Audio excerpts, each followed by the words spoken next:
Mas dizem que quem fala rápido, pensa rápido, é muito inteligente. Ah, tá gravando isso? Ah, você tava gravando? Pode colocar isso no ar, pelo amor de Deus.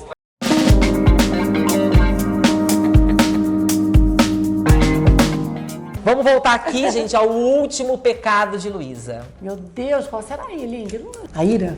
A ira. Porque lendo a sua história, se tem uma pessoa que sofreu ira, foi você, né? Na ira na mão dos homens, principalmente. Porque você foi uma menina que presenciou violência doméstica muito cedo na sua casa, né? A sua mãe, né, que era agredida pelo seu pai. Depois você sofreu agressões com 12 anos quando você foi trabalhar por necessidade e você sofreu assédio sexual, enfim. E ao longo da sua vida você foi vítima de todo tipo de violência que acho que nenhum ser humano deveria passar. Violência sexual, violência emocional, violência física, violência psicológica. E aí quando veio essa coisa da ira, eu fiquei pensando, se tem uma pessoa que sofreu a ira, foi você, na mão de todas essas pessoas, de todos esses homens principalmente, né? Eu fiquei imaginando se em algum momento você conseguiu se relacionar com um homem que não tenha praticado nenhum tipo de abuso contra você. Nossa, que pergunta, né? Dizem que a mulher, quando ela assiste violência doméstica, ou quando o violador viola mulheres constantemente, um busca o outro, né? Você busca tem essa necessidide, né, do algoz e da pessoa que está sofrendo.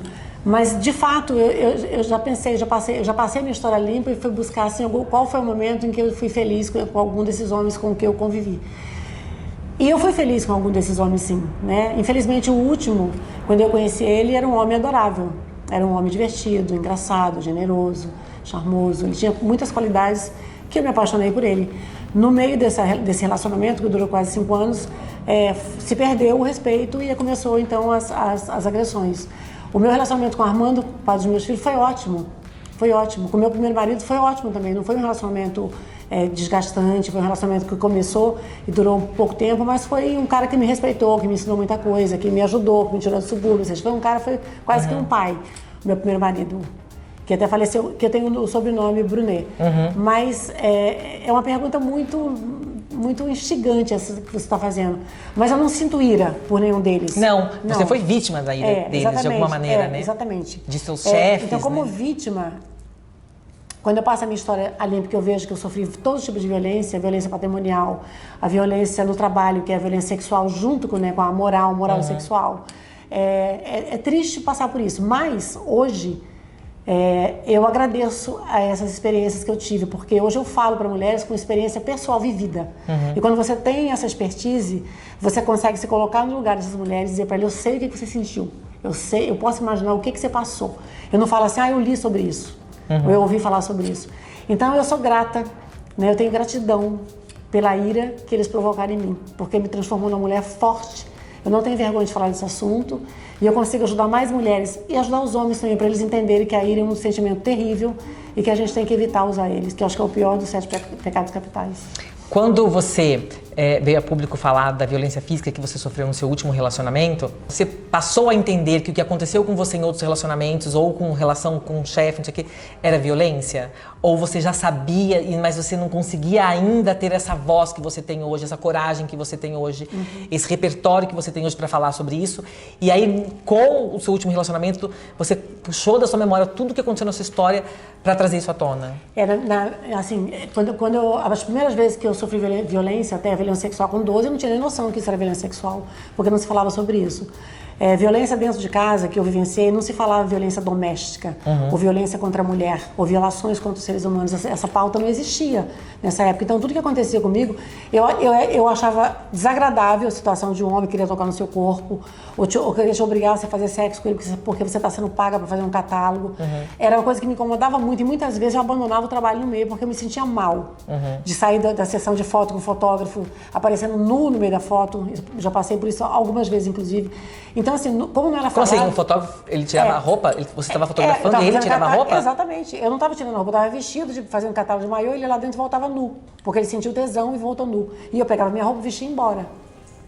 Isso eu acho que outras modelos já passaram. Então, são violações que não era considerada, eu não sabia que isso era violência contra a mulher. Era uma coisa chata, aquela cara babaca, chato. Eu vou embora, ia embora. Quando eu comecei a trabalhar com pautas de violência doméstica, a primeira vez era embaixadora do Instituto Avon. Sim. Então eu já tinha ali uma expertise de ouvir as mulheres falando sobre violência doméstica.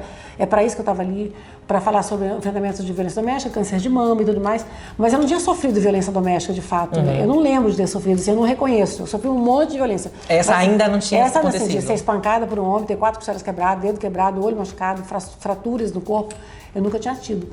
E nesse dia que eu sofri violência doméstica, eu repassei a minha vida assim, num flash, que deve ser quando a gente morre, que passa um flash. E eu falei, não, eu não vou aturar mais esse tipo de coisa, eu já sofri demais a minha vida inteira, isso. E veio assim na minha memória, muito rápido, a todas as violências que eu sofri. Foi um flash.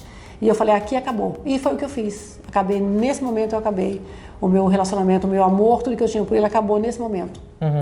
E as mulheres, elas têm esse momento de lucidez, que elas conseguem perceber que elas não podem mais continuar, porque o último estágio de todas as violências é o feminicídio, que a gente mais vê hoje no Brasil e no mundo. Ô Luísa, a sua mãe sofreu violência doméstica, né? E a gente falou sobre ela agora há pouco, né? Que tem 81 anos, que tá namorando. Ela chegou a conversar com você sobre isso naquela época ou depois, antes de você sofrer violência? E quando você contou que você sofreu violência para ela, qual foi a reação dela? A gente sabia perfeitamente que meu pai, ele era agressivo com minha mãe, né? Que ele abusava, né? Fazia situações de abuso, mas a gente não falava abuso. A gente falava, meu pai chegou lá em casa, bateu na minha mãe, ele brigou com a minha mãe. Era uma coisa muito, muito minimalista, né? Você não valorizava isso. A gente sabia disso, sabia que em algum momento ela ia se separar. Ela separou, voltou, porque era um modo normal do comportamento do relacionamento dentro do casal. Tipo, ninguém metia a colher. Fulano brigou, já tá lá de novo. Olha, já grávida de novo, senão tá tudo bem. Hoje em dia a gente já sabe que tem que meter a colher quando perceber esse tipo de movimento. Né? A gente sabe, né, que você tem que falar e chamar atenção. Quando eu cheguei dos Estados Unidos, que minha mãe tava lá em casa me esperando, eu tava com o olho roxo, mas eu não falei pra ela. Eu fiquei com vergonha de falar pra ela.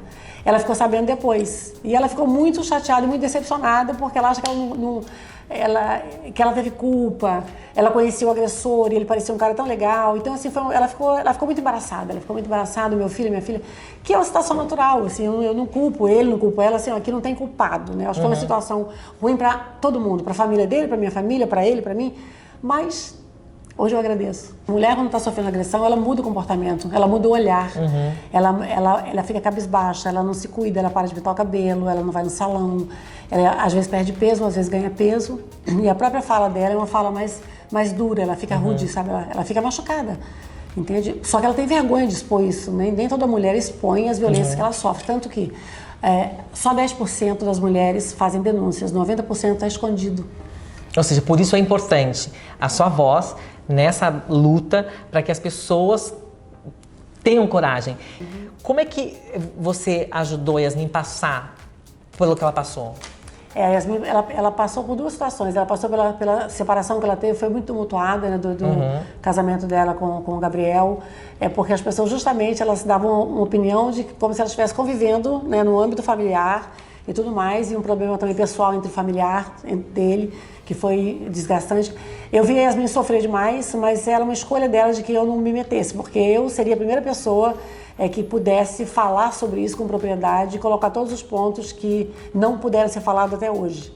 Que provavelmente em algum momento a Yasmin vai dar explicações do que aconteceu realmente, porque é uma coisa que está escondida ainda, por opção dela e por opção dele talvez também.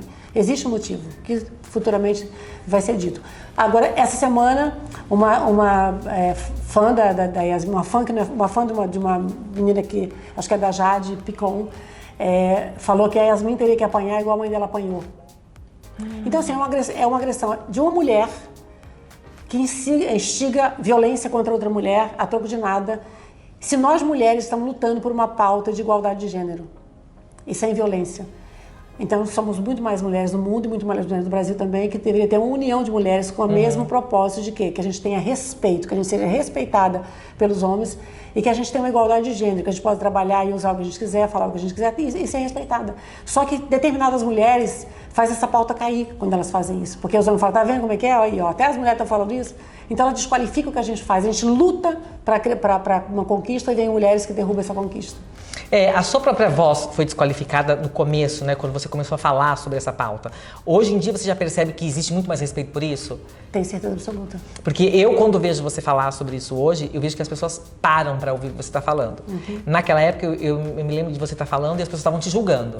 As pessoas julgavam o que você falava, não acreditavam no que você estava dizendo, tentavam desqualificar o seu discurso. Sim, com certeza. Só que você não baixou a cabeça, você continuou lutando por essa causa, você continuou levantando essa bandeira e hoje eu vejo que essas pessoas, muitas delas, respeitam você. E até acaba vindo na minha cabeça a mesma situação pela qual você passou quando você estava na cozinha da casa do seu primeiro marido e a mãe dele foi lá, olhou com você, para você com soberba e você depois deu a volta e começou a entrar pela depois porta eu entrei principal. de salto alto, ela me olhou de baixo para cima. Exatamente. Com admiração, e eu achei maravilhoso. Então, o que eu vejo assim, eu tenho o privilégio de reencontrar mulheres que me julgaram, que hoje falavam assim, julguei você, porque eu não conhecia direito. Entendeu? E isso é muito bom. Isso é muito bom. Então hoje eu posso te ajudar. Você quer ajuda? Porque eu me dedico demais por essa pauta. E você passar por um julgamento e a pessoa que te julgou pedir desculpas, eu não entendia muito bem, eu estou aqui para te pedir ajuda. Porque no final das contas, talvez elas estivessem julgando você porque era a única maneira que elas encontraram de pedir ajuda, né? Exatamente. É isso. Então a gente tem que entender também entre linhas o que as pessoas precisam. E ter humildade, não ter soberba, para falar, tudo certo, estou aqui para te ajudar e você está perdoada, entendeu?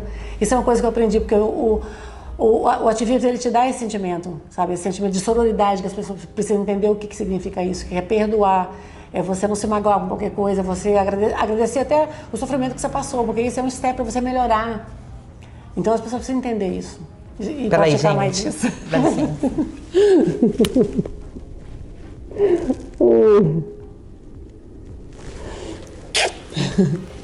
Muito fofo, né? Ele é muito fofo. Luísa, obrigado. Obrigado por você ser essa voz que faz a gente pensar, que faz a gente sorrir, que faz a gente reconhecer que a beleza vem junto com tantos outros predicados, que faz com que as pessoas olhem para você e enxerguem uma mulher com uma história incrível, assim. E que essa história possa repercutir positivamente nas histórias de tantas outras pessoas. Eu fiquei muito impressionado lendo mais sobre você e muito mais impressionado conversando sobre você, na pessoa que você se transformou, na pessoa corajosa que você se transformou, porque eu imagino que não deve ser fácil botar a cabeça no travesseiro todos os dias com essa história para contar. Porque a gente olha para você e a gente conhece muita história de todas as suas conquistas. Você é uma incrível empresária, você é a super modelo do nosso país. E que com tudo isso veio essa super história por trás, assim. Que bom que você consegue administrar dentro de você tudo que você passou e transformar tudo isso num combustível para ajudar as pessoas. Eu me considero assim, no meu melhor momento. Você tá no seu melhor momento, mas eu vou te encontrar e quando eu te encontrar amanhã vai ser seu melhor momento. Luísa, mais uma vez, muito obrigado. Obrigada. E até a próxima, até logo. Espero, né? Sim, porque eu vou querer comer um risotinho, uma coisa lá Não, na casa. eu também quero um encontro com o Brad Pitt. Não sei. Ai, gente, eu prometi, Brad. fazer um risoto com o Brad Pitt e você. Mas eu vou sobrar. Não vai, não. Tá bom. Ah, a gente divide o Brad. Um pouquinho. Ah, já entendi. Ele não vai nem olhar pra mim. Não, tudo bem. Você leva as coisas pra dentro e eu vou pro quarto com ele. Eu entendi. Depois você me conta? Conta. Ei, beijo, gente. Um beijo. Obrigada.